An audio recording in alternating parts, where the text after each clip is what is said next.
Look, I've looked at polling. The public in the 1930s, when people were asked, should we increase or decrease government spending, they strongly said decrease, balance the budget. Right. And in 1937... they relate that to their own personal that's right. experience. So it's an easy case to make, which happens to be wrong. In 1937, FDR listened to what public opinion was and tried to cut the budget, and he ended up, because of premature austerity, putting the country into a recession. And that recession did more damage to him politically than doing the unpopular thing of continuing to spend would have been. So, you know, my advice to the political people is, you know, what you need to do to work politically is what works economically. Good economic policy is the best policy politically. Where do you think this president is in terms of some Keynesian, Hayek, some left, right, is he, as many people perceive, a pragmatic progressive?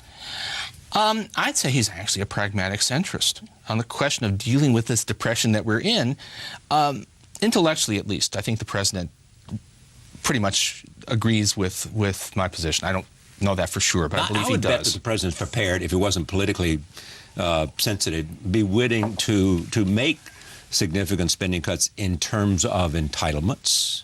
Oh, and you know, we can argue about ways to do that. I think that the core thing on if we're asking about the fiscal position of the United States in the year 2025, clearly we can't be spending the amount on Medicare that's now projected.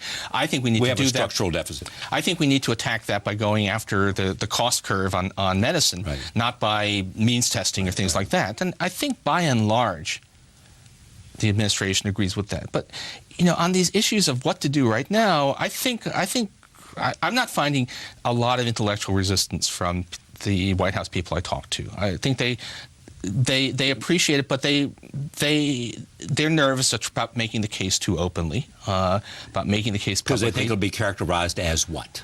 As fiscally irresponsible, even though it isn't. But so they're saying to you, well, look, Paul, we know you're right, but look, you know what is happening? We're in a political race, and if we say that, we'll be characterized as politically irresponsible because the country is centrist and the country believes we need to engage in some spending cuts because they think there's too much government. But this is why those of us who are sympathetic to the kinds of things that the Obama administration wants to achieve, but who are not inside, need to make the case. So it's not just me. Larry Summers has now become a ferocious opponent. A Krugmanite, if you like. No, but I think probably he always was. Where does he agree with you now that he's out of government? He just published with Brad DeLong of Berkeley a paper on fiscal policy in a liquidity trap, which is what we're talking about actually, jargon, but which said that cutting spending right now is actually self-defeating, and that spending more would actually be good for the fiscal health of the nation. Are they talking about sort of discretionary spending, or are they talking about defense spending? Are they talking about entitlement spending? No, talking about discretionary spending. It does not. That doesn't get you there, does it, in any significant way? No, it doesn't get you there.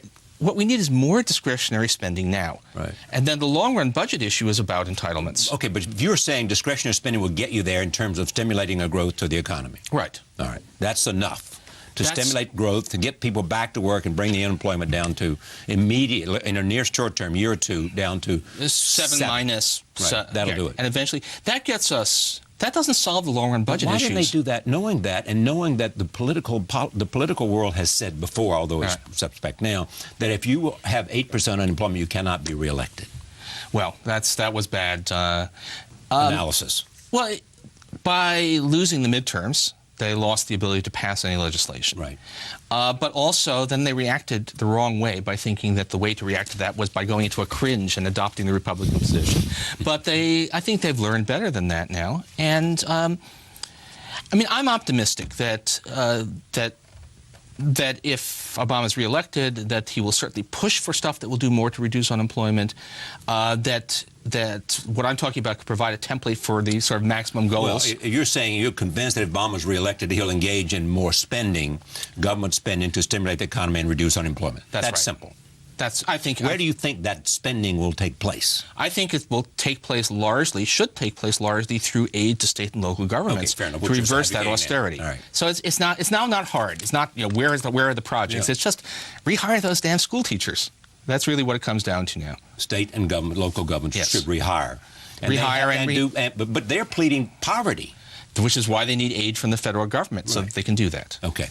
Now, here's what you have to know, that Ben Bernanke and Paul Krugman were professors at Princeton, and they were admiring and friends, and Paul Krugman would be the first to tell you that Ben Bernanke was brilliant having to do with his analysis of the Depression, as well as what Japan had done. On both of those cases, he was the first to say Bernanke was right on. Now comes along, and Bernanke is chairman of the Fed, and guess what he's saying now? The Federal Reserve Chairman has the power and the obligation to end the slump and the human misery that comes with it. So what's stopping him? So here you are, you're a fellow Princeton professor, the chairman of the Fed, who you've praised lavishly in the past. And when attacking his current policies, I mostly quote from the writings of an economist by the name of Ben Bernanke. So, look, I mean... So what is it he said then that he's not saying now that's so right? He said there were specifics. He urged the Bank of Japan. So Japan ran a dress rehearsal for what we're in right now. Right? So Japan's slumping. It lasted a long time. It's right. They're a lost decade, which ended up being about 18 years long. Right. But Japan had its slump, but it had many of the features of what we're experiencing now. Although never as terrible, by the way, there was never as much sheer human misery as we're going through now. Japan... In terms of, how do you measure that? In terms of unemployment? Unemployment, in terms of poverty, we're doing much worse. But so there were specific proposals. Quantitative easing, the kind of thing the Fed has done, but on a much larger scale. Raising the inflation target so as to discourage people from just sitting on cash. Those are the specific policies, but he went further than that. Ben Bernanke, in a widely quoted paper about the Bank of Japan's self-inflicted paralysis, said that they were, what they had to have was what he called Rooseveltian resolve. That the important thing was to realize that they have enormous power, and if one approach doesn't work, to try another. That the great sin of the Bank of Japan back in the year 2000 was to throw up their hands and say, we've done all we can do, there's no more we can do. And unfortunately, that's a perfect description of the Bernanke Fed right now, which is, I can imagine the reasons for that. So what is it you want them to do? You want to some kind of QE3? Is that what you want? QE3 for starters. And what do you want them to do with interest rates, which are pretty much as low as they can get them? Short-term interest rates are zero. So what you can work on is they can have some direct impact on long-term interest rates by buying more long-term bonds, which they've already done a fair bit of, but not enough. But the main thing is the Fed can affect expectations. Right now, expectations of inflation, long-term interest rates are reflecting the belief that the moment the U.S. economy starts to show any real signs of recovery, the Fed will tighten.